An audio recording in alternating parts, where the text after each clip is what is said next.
Hello folks, welcome back to the Farming Chefs. I hope you will enjoy this new episode. As you can tell behind me, the clutter is starting to disappear. I've been doing a really great job at getting everything organized over here and giving everything a new location. I'm sorry for all the noise in the background. The boys are hard at work putting up the final part of fencing on the upper part of our farm, and I wanted to take you guys into the orchard to harvest some figs and learn some stuff about them.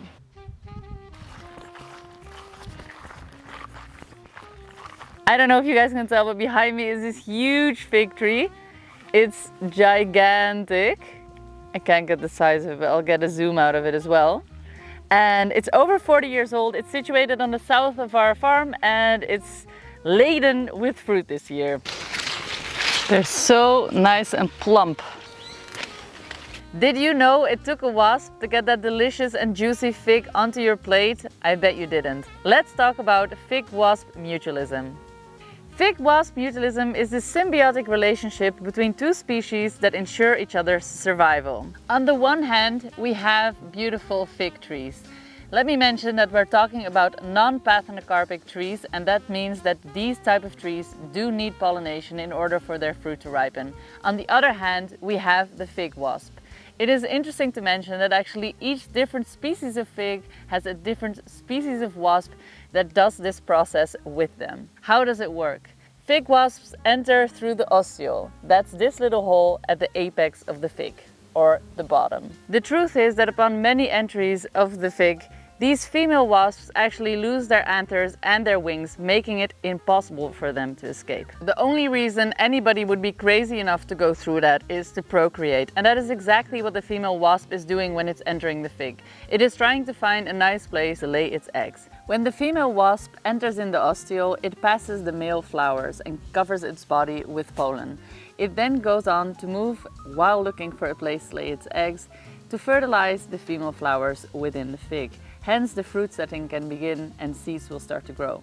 Simultaneously, the fig wasp's larvae will grow and nourish on the inside of the fig. Once it's time, the male wasps will hatch before their female counterparts and actually impregnate them within the fig. It will then bore a hole and make its way outside of the fig, creating space for the females who will hatch later to exit the fruit and repeat the entire cycle again. Isn't it amazing? Nature, right? Millions of years of evolution, and what do we say? Figs, wasps, they love each other. I know what you're thinking. Sophie, why did you ruin figs for us? But please guys, don't let this deter you. Let this just be another wonderful thing nature does in order for us to be able to eat these ripe, plump and delicious beauties.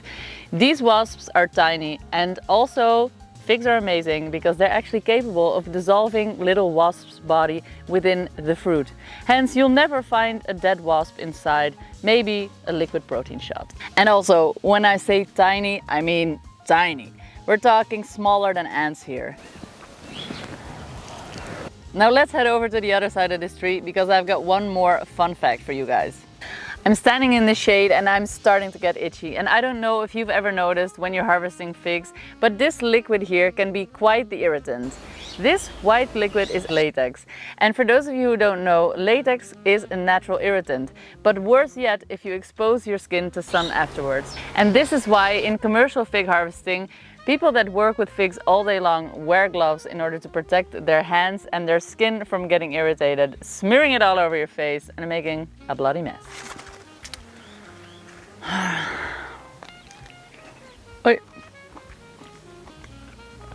Animal.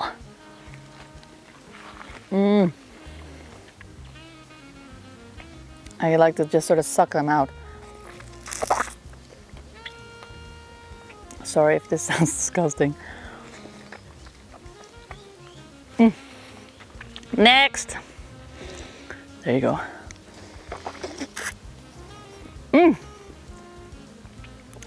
Look how juicy this is. Sorry, I keep showing you my fig.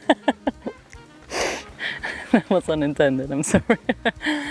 I don't know if I can put this in there. So, here are some harvesting tips straight from my mouth to your ears.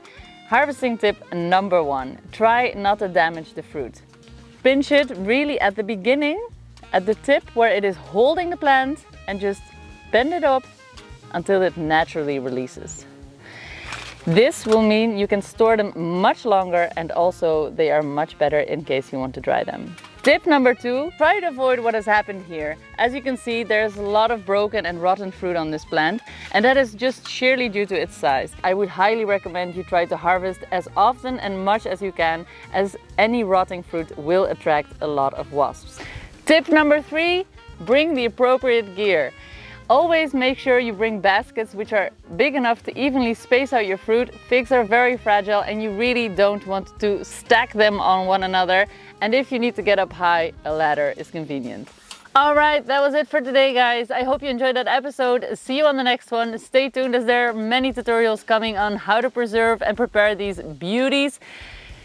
If you haven't hit that subscribe button yet, please do. It's very much appreciated. We're trying to grow the channel. See you on the next one. The Farming Chefs, peace out.